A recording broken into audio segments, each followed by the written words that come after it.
काव्या ने लिया रौद्र रूप, करेगी आरव और दादी का खेल खत्म। जी हाँ दोस्तों, सीरियल पति ब्रह्मचारी का आने वाला एपिसोड होने वाला है बहुत ही मज़ेदार। क्या कभी किसी ने तुम्हारे साथ इतना बड़ा धोखा किया है कि तुम्हारे अंदर का सारा प्यार, सारा सब्र एक पल में राख बन गया हो? बस वही पल अब काव्या के जीवन में आने वाला है। कभी आरव के लिए अपनी जान देने वाली काव्या अब उसी आरव और उसकी दादी के खिलाफ उठाने वाली है रौद्र रूप। रात का समय है, हवाएं अजीब सी ठंडी हैं और महल के अंदर जल रही दियों की लौ कांप रही है। आरव और दादी एक पुराने कमरे में खड़े हैं जहां दीवारों पर मंत्र लिखे हुए हैं और बीच में लाल कपड़ा बिछा है।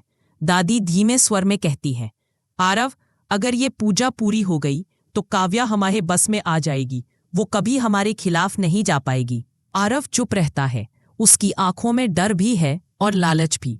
काव्या उस समय बेहोश है, उसे कुछ पता नहीं कि उसके अपने ही घर वाले उसके खिलाफ जाल बुन चुके हैं। दादी ने उसके हाथों में काले धागे बांधे हैं और आरव उसके सिर पर मंत्र पढ़ रहा है। धीरे धीरे काव्या की पलकें कांपती है। वो अपनी आंखें खोलती है और सामने देखती है आरव और दादी को, मंत्र पढ़ते हुए, उसके चारों ओर दीपक जलाते हुए। ये क्या कर रहे हो तुम दोनों? काव्या की आवाज कांपती है पर उसकी आंखों में आग है। आरव चौंक जाता है। दादी तुरंत कहती है, काव्या बैठो, पूजा पूरी होने दो, तुम्हारे भले के लिए ही कर रहे हैं हम। पर अब देर हो चुकी थी। काव्या उठ खड़ी होती है, उसकी आंखों में गुस्से की लपटें हैं। भला ये तुम्हारा भला है या मेरी आत्मा को कैद करने की कोशिश? कमरे के दिए बुझने लगते हैं। हवा का एक तेज झोंका आता है।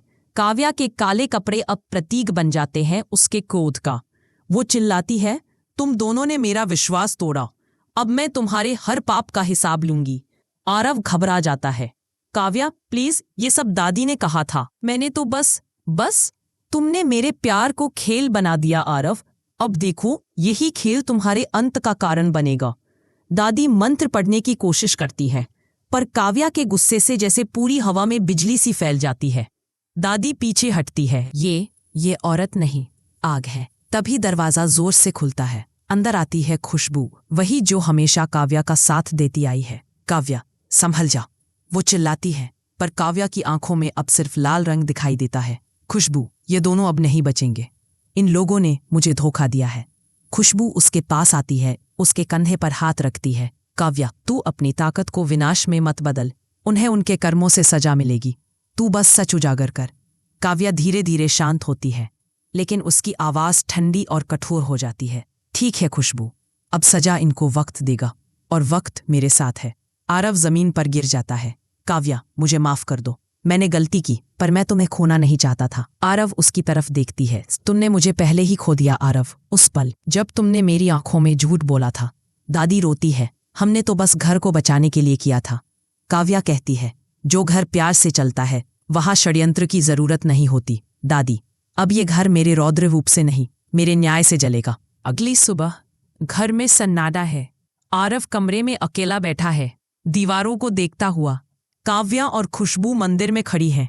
दीपक की लौ अब स्थिर है, जैसे सारा अंधकार अब खत्म हो गया हो।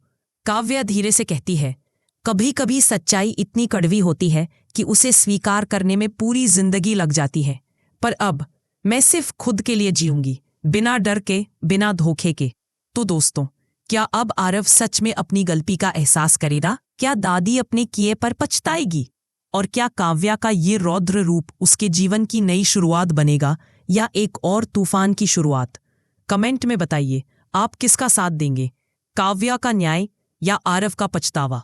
और याद रखिए, टेलीविजन की हर नई कहानी, हर नया ट्विस्ट आपको यहीं मिलेगा।